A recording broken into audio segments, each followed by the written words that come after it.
আজ এখন আমরা বেরিয়ে পড়েছি প্রতাপগড় ফোর্টের উদ্দেশ্যে। দেখা যাক, এটা ফার্স্ট টাইম যাচ্ছি, এক্সপিরিয়েন্স কেমন হয় আপনাদের সাথে অবশ্যই শেয়ার করব। কোথায় যাচ্ছি আমরা? Kids point. প্রথমে কিডস পয়েন্ট যাচ্ছি, তারপরে কিডস পয়েন্টে মিস করে গেছিলাম, তারপর প্রতাপগড় ফোর্ট যাচ্ছি। আমরা এখন এসেছি কিডস পয়েন্ট। কিডস পয়েন্ট খুব বিউটিফুল একটা ভিউ পয়েন্ট। এটা হচ্ছে কৃষ্ণা রিভার, ভীষণ সুন্দর লাগে দেখতে।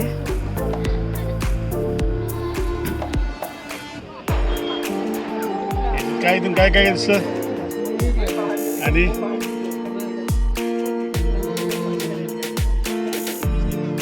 এটা হচ্ছে সবচেয়ে উপরে এসেছি আমরা কিডস পয়েন্টের, সেখান থেকে এটা ভিউ।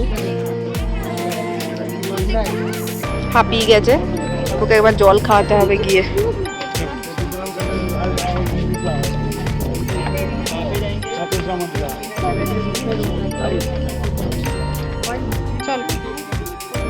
কিডস পয়েন্টের অপরূপ সৌন্দর্য উপভোগ করার পর আমরা এখন এগিয়ে চলেছি প্রতাপগড় ফোর্টের দিকে। প্রতাপগড় ফোর্টের হিস্ট্রিটা আপনাদের সাথে একটু শেয়ার করে নিই।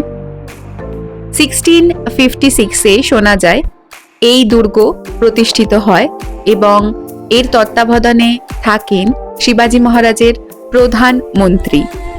এবং 1659-এ আফজাল খান তার সমস্ত সৈন্য সামন্তদের নিয়ে এই ফোর্টে আক্রমণ করেন এবং শোনা যায় যে শিবাজী মহারাজ তার সমস্ত সৈন্য সামন্তদের নিয়ে এই আফজাল খানের সাথে অনেক যুদ্ধ করে তারপর জয়ী হন এবং 4000 ঘোড়া, 12,000 উট এবং 10 লাখের মতো ক্যাশ এবং জুয়েলারি ওনারা বাজেয়াপ্ত করেন আফজাল খানের থেকে। আমরা এখন এই ফোর্টের দিকেই এগিয়ে চলেছি। 250টা সিঁড়ি আছে এই ফোর্টের উপরে ওঠার জন্য, আমরা সেটাই এখন অতিক্রম করে উঠছি। চলুন আপনাদের সাথে সবটাই শেয়ার করতে থাকবো। কিছুটা সিঁড়ি উঠে এখন বসে আছি, একটু রেস্ট নিচ্ছি, তারপর আবার উঠবো বাকিটা। কেমন লাগছে? আমার বেশ ভালো লাগে, কিন্তু এরকম হিস্টোরিক্যাল আমার তার জন্য তখন কেমিস্ট্রি কেমিস্ট্রি হয়। যাই হোক, এখন অনেকটা বাকি আছে, জানি না, ফার্স্ট টাইম আসলাম। আমার কোনো ফোর্ট টোর্টে আসতে খুব ভালো লাগে। দেখা যাক আদৌ উপর অব্দি পৌঁছাতে পারি কিনা, মানে উপর মানে ফোর্টের উপর আর কি।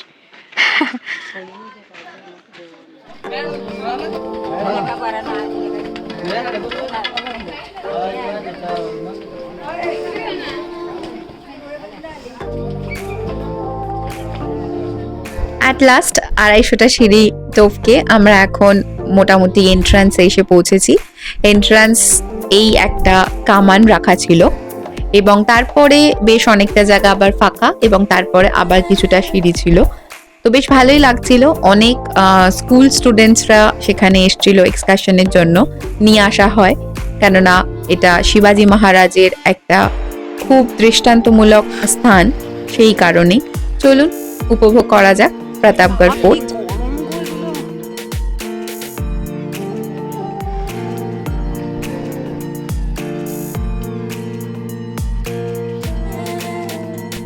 এই সিঁড়িটা দিয়ে উপরে ওঠা আমার পক্ষে পসিবল ছিল না, কারণ আমার ভার্টিগো আছে। আমার দেখেই মনে হচ্ছিল যে নামার সময় আমি ডেফিনেটলি ভয় পাবো। সো সৌরভ গিয়ে দেখে আসলো। মোটামুটি ফোর্টটা এখান থেকেই দেখা যাচ্ছিল, আপনাদের পুরোটা দেখাচ্ছি একবার উপর থেকে কেমন লাগছে। ফোর্ট থেকে ভিউ, ওখানে আমাদের গাড়ি পার্ক করা।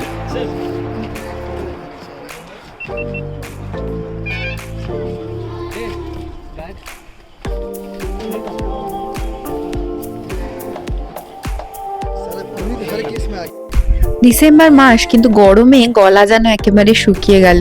ফোর্টটা ভালোভাবে ঘোরার পর নিচে নেমে এসে এখানে দারুণ এক দুধের স্পেশাল কিছু দুধের চা এবং লস্যি পাওয়া যাচ্ছিল। সৌরভ খেলো চা, আমি খেলাম লস্যি, দুটোই এক্সেলেন্ট ছিল দুধের কোয়ালিটির জন্য।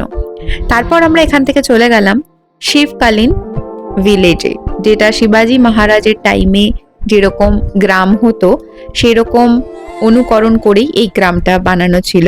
ভীষণ সুন্দর ছিল, খুব এনজয় করলাম এই জায়গাটাও।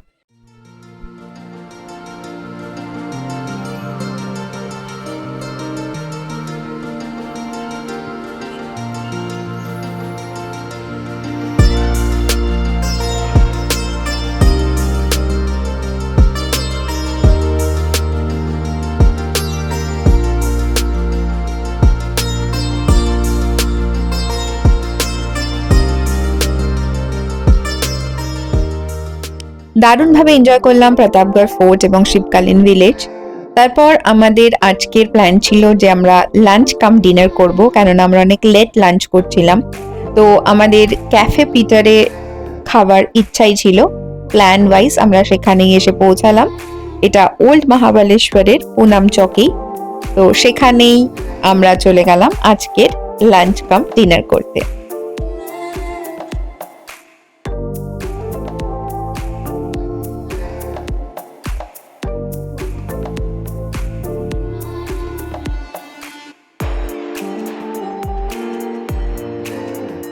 সাংঘাতিক একটা কফির ক্রেভিং হওয়াতে একটা ক্যাপুচিনো অর্ডার করেই ফেললাম এবং দুজনে শেয়ার করে নিলাম।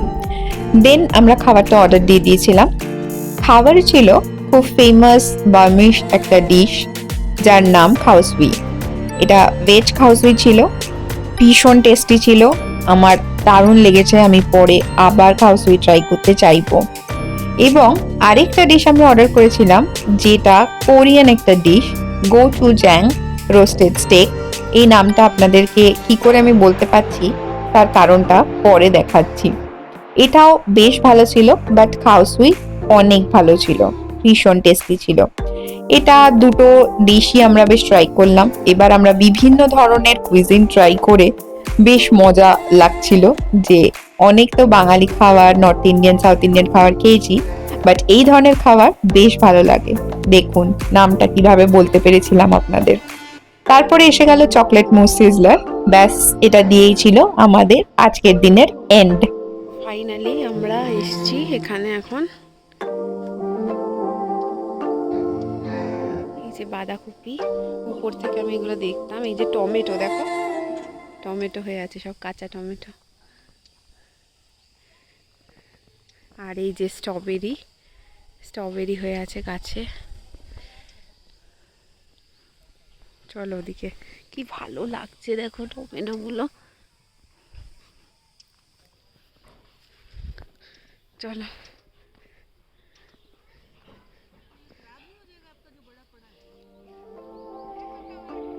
এই দেখো বাবু ব্রকলি। হ্যাঁ, আমরা ফাইনালি এসে গেছি সেই যে স্ট্রবেরি এবং বিভিন্ন ধরনের সবজির ক্ষেত সেখানে, কেননা আজ আমাদের মহাবালেশ্বর থেকে চলে যাওয়ার দিন। তো তার জন্যই আমরা এখানে চলে এসেছি স্ট্রবেরি এবং ভেজিটেবলস সংগ্রহ করতে। এবং এখানের নিয়মই আছে যে আপনি নিজে হাতে সবজি এবং স্ট্রবেরি প্লাক করতে পারবেন। তো সেটা এক্সপিরিয়েন্স করতেই আজ এখানে আসা। আপনাদের সাথে সবটা শেয়ার করব। আমি একদম পাগল হয়ে গেছিলাম এই জায়গাটায় এসে, আমার ভীষণ ভালো লাগছিল। আমরা ছোটবেলায় একটা জায়গাতে পিকনিক করতে যেতাম বাড়ি থেকে শীতকালে, সেখানেও এরকম বিভিন্ন ক্ষেত আর সবজি দেখে আমরা সেগুলো কালেক্ট করতাম। তো আজকেও এখানে এসে আমার অবস্থা সেরকমই। আসুন আপনাদের সাথে সবটাই শেয়ার করি, কি কি কিনলাম, কি কি নিলাম সবটাই।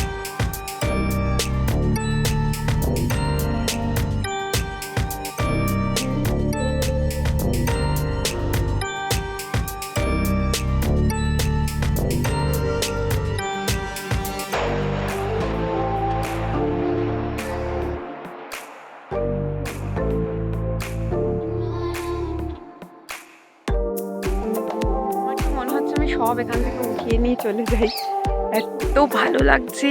মানে বড় বড় ফুলকপি, ব্রকলি, স্ট্রবেরি, মানে মাথা খারাপ হয়ে যাচ্ছে আমার। इधर से उठाओ। हाँ, इधर बहुत अच्छा अच्छा है स्ट्रॉबेरी। হ্যাঁ দেখেছি। না না, এই যে ছিঁড়লাম। ঠিক আছে, পরে দেব।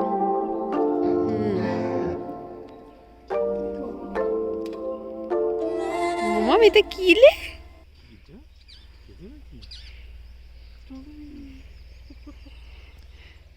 ওইখানটায় পুরো লাল হয়ে রয়েছে, দেখো। আমাদের প্যাকিং হচ্ছে।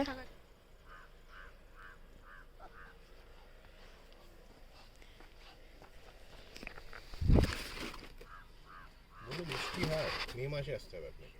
মে জুনে একদম মিষ্টি হয়। এই দেখো 600 কত।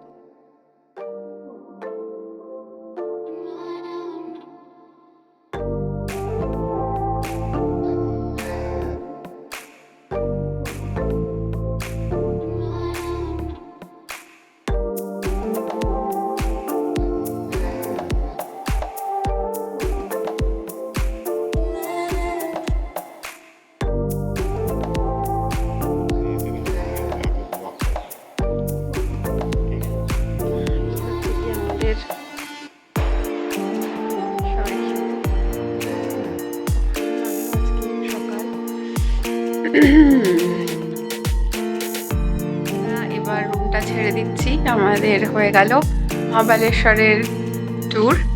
খুব ভালো লাগলো, খুব ভালো কাটলো, ভীষণ সুন্দর ছিল এক্সপিরিয়েন্স। সমস্ত ঘোরা বেড়ানো, হোটেল, খাওয়া দাওয়া সব মিলিয়ে একটা দারুণ কাটালাম ট্রিপ, ইয়ার এন্ড ট্রিপ। টুকটাক কিছু কেনাকাটা বাকি ছিল। কালকে প্রতাপগড় থেকে ফিরে আর লাঞ্চ কাম ডিনার করে আর শরীরে সেরকম এনার্জি ছিল না, তাই আজকে হোটেল থেকে চেক আউট করার পর আমরা আবার ওল্ড মহাবালেশ্বরের দিকে চলেছি।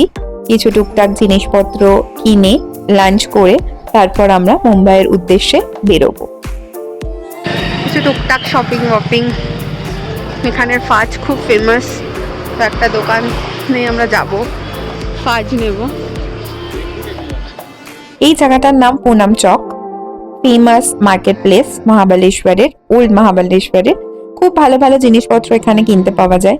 তো কোথাও আসলে একটু তো কিছু স্মৃতি নিয়ে যেতে ইচ্ছাই করে, তো সেই রকম ভাবেই এক টুকরো স্মৃতি নিয়ে যাব বলেই একটু মার্কেটের এদিক ওদিকটা ঘুরে নিলাম। একটা খুব ফেভারিট দোকান আছে এই মার্কেটের মধ্যে, আসুন আপনাদের দেখাই। যদিও সেখানে ভিডিও ফটোগ্রাফি অ্যালাউ নয়, তাও যতটুকু পারবো শেয়ার করব। এই সেই দোকান যেটা আমি খুঁজে পেয়েছি। কি নাম এটা? নারায়ণা আর্টস। হ্যাঁ, amazing. No, this you know why? Because the chair color also is simple. This is like a lighter shade. একটু সুযোগ বুঝে আপনাদের দেখাবো বলে ভিডিও করছিলাম, কিন্তু তারপর ওখানে স্টাফ এসে বলল যে ফটোজ কে লিয়ে অ্যালাউ নেই। হ্যাঁ, তারপর আমি বন্ধ করতে বাধ্য হলাম। যাই হোক, ওখান থেকে কিছু টুকটাক জিনিসপত্র নিয়ে নিলাম এবং তারপর ফাজ কিনে নিলাম। এখন ফাজ কিনে নিয়ে যখন রাস্তায় হাঁটছি তখন জুতো দেখে তা আমি ব্যাস পাগল হয়ে গেলাম। জুতো দেখলেই আমি একটু পাগল হয়ে যাই। তো তারপর কিনেও নিলাম দুটো জুতো, বেশ ভালো লাগলো, বেশ ভালো কালেকশন ছিল।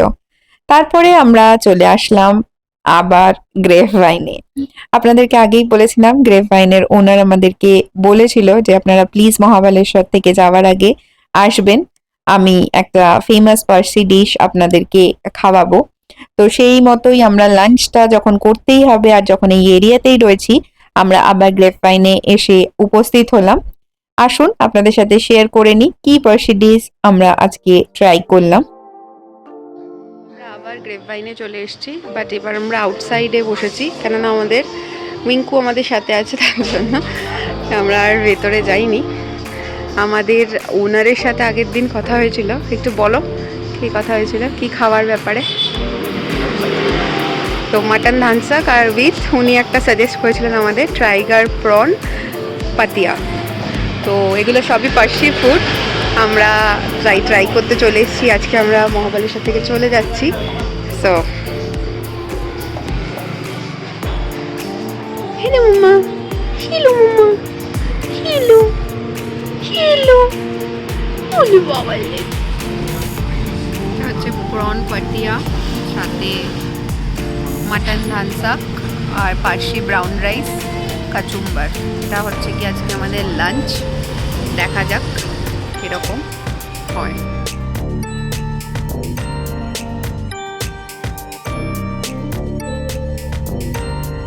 ভীষণ ভালো হলো লাঞ্চ আজকে দ্য গ্রেভ ভাইনে।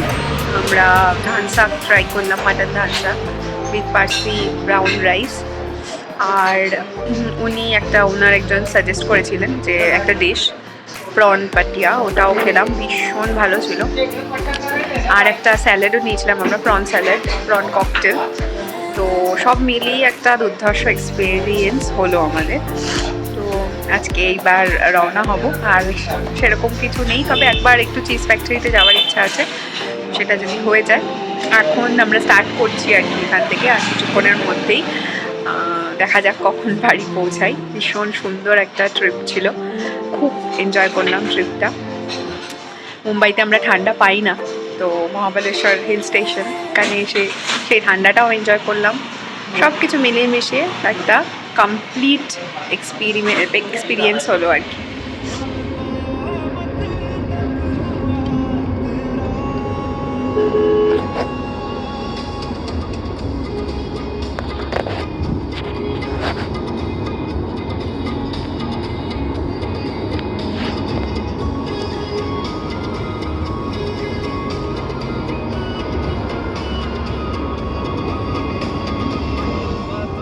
সানসেট সুন্দরভাবে দেখতে দেখতে উপভোগ করতে করতে আমরা অনেকটা রাস্তা পেরিয়ে চলে এসেছি। এখন আমরা পুনে সিটির উপর থেকে যাচ্ছি। পুনে সিটিটা সত্যি ভীষণ সুন্দর, ভীষণ ভালো লাগে যখনই পুনের এখান থেকে আসি।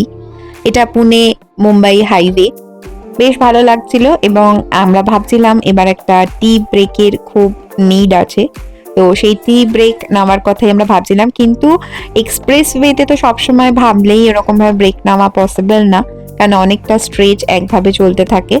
যাই হোক, আপনাদেরকে দেখালাম আর কি পুরো পুনের সৌন্দর্যটা, সিটির সৌন্দর্যটা। এবারে একটা এক্সিট আছে, সেখান থেকে আমরা টি ব্রেকটা নিতে যাব। চল চল চল, এদিকে আয়।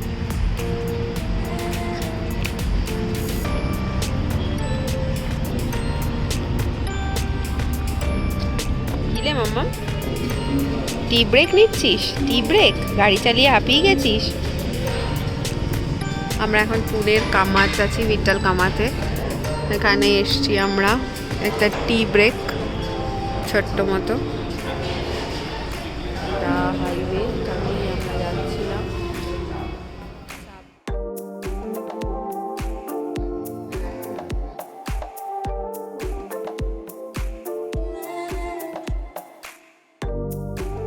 আফটার টি ব্রেক এবার আমাদের ফাইনাল ডেস্টিনেশন মুম্বাই, মানে বাড়ি। দ্রুত গতিতে গাড়ি এগিয়ে চলেছে, আর পিছনে ফেলে রাখা সুন্দর সুন্দর মুহূর্ত ভীষণভাবে এখনই মিস করতে শুরু করেছি। দারুণ এনজয় করলাম, দারুণ মজা হলো। আর সব থেকে বড় যেটা, উইঙ্কের সাথে কাটানো আমাদের পাহাড়ে প্রথম এই ট্রিপ সারা জীবনের মতো মেমোরেবল হয়ে থাকবে। আশা করি আপনাদেরও ভালো লাগলো ব্লগটা। পুরো সিরিজ ওয়াইজ মহাবালেশ্বর পাঞ্চগানি ট্রিপটা আপনাদের সাথে শেয়ার করা আছে। Please like, comment and share করবেন, আমাকে সাপোর্ট করবেন। এখানে আজকের মতো শেষ করছি ব্লগটা। ভালো থাকবেন, নমস্কার।